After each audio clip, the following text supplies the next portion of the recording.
एक बुजुर्ग औरत मर गई। यमराज लेने आए। औरत ने यमराज से पूछा, आप मुझे स्वर्ग ले जाएंगे या नर्क? यमराज बोले, दोनों में से कहीं नहीं। तुमने इस जन्म में बहुत ही अच्छे कर्म किए हैं, इसलिए मैं तुम्हें सीधे प्रभु के धाम ले जा रहा हूँ। बुजुर्ग औरत खुश हो गई, बोली, धन्यवाद, पर मेरी आपसे एक विनती है। मैंने यहाँ धरती पर सबसे स्वर्ग नर्क के बारे में बहुत सुना है। मैं एक बार इन दोनों जगहों को देखना चाहती हूँ। यमराज बोले, तुम्हारे कर्म अच्छे हैं, इसलिए मैं तुम्हारी ये इच्छा पूरी करता हूँ।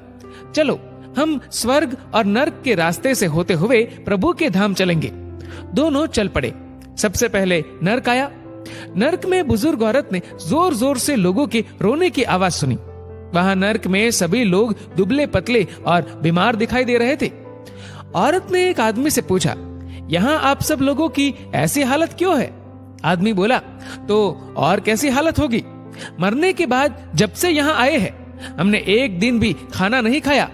भूख से हमारी आत्माएं तड़प रही है। बुजुर्ग औरत की नजर एक विशाल पतीले पर पड़ी, जो कि लोगों के कद से करीब 100 फीट ऊंचा होगा। उस पतीले के ऊपर एक विशाल चम्मच लटका हुआ था। पतीले में से बहुत ही शानदार खुशबू आ रही थी। बुजुर्ग औरत ने उस आदमी से पूछा, इस पतीले में क्या है? आदमी मायूस होकर बोला, ये पतीला बहुत ही स्वादिष्ट खीर से हर समय भरा रहता है। बुजुर्ग औरत ने हैरानी से पूछा, इसमें खीर है तो आप लोग पेट भर के ये खीर खाते क्यों नहीं? भूख से क्यों तड़प रहे हैं? आदमी रो रो कर बोलने लगा, कैसे खाए?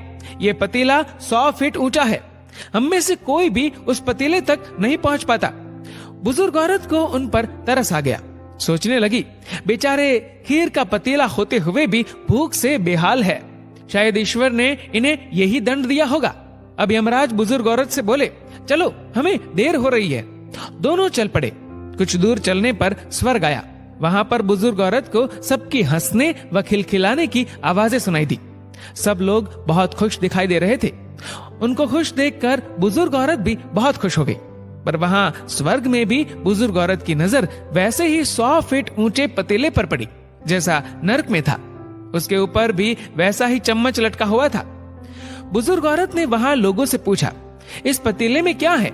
स्वर्ग के लोग बोले कि इसमें बहुत टेस्टी खीर है। बुजुर्ग औरत हैरान हो गई।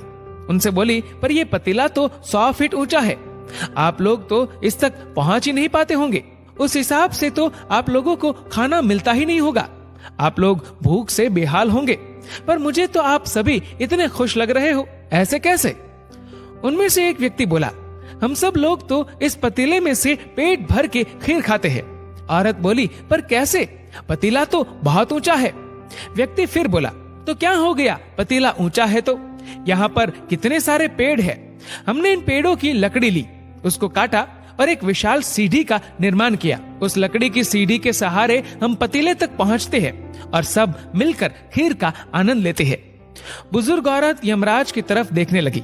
यमराज मुस्कुराए और बोले, ईश्वर ने स्वर्ग और नर्क मनुष्यों के हाथ में ही सौंप रखा है। चाहे तो अपने लिए नर्क बना ले, चाहे तो अपने लिए स्वर्ग। ईश्वर ने सबको एक समान हालातों में डाला है। उसके लिए उसके सभी बच्चे एक समान है। वो किसी से भेदभाव नहीं करता। वहाँ नर्क में भी पेड़ पौधे सब थे, पर वो लोग खुद ही आलसी है। उन्हें खीर हाथ में चाहिए। वो कोई कर्म नहीं करना चाहते, कोई मेहनत नहीं करना चाहते, इसलिए भूख से बेहाल है। क्योंकि यही तो ईश्वर की बनाई इस दुनिया का नियम है। जो कर्म करेगा, मेहनत करेगा, उसी को मीठा फल खाने को मिलेगा। स्वर्ग के सपने छोड़ दो, नर्क का डर छोड़ दो। बस आपकी वजह से किसी का दिल ना दुखे, इतना सोचो। बाकी सब कुदरत पर छोड़ दो। दोस्तों, इस वीडियो को लेकर आपकी क्या राय है, नीचे कमेंट करके जरूर बताएगा। और अगर आपको वीडियो अच्छा लगा हो तो इस वीडियो को लाइक करेगा, शेयर करेगा ज्यादा से ज्यादा लोगों तक। और ऐसे ही और भी इंस्पिरेशनल वीडियोस के लिए सब्सक्राइब करें हमारे यूट्यूब चैनल को और फेसबुक पर फॉलो करें हमारे पेज को। धन्यवाद। डाउनलोड मौज।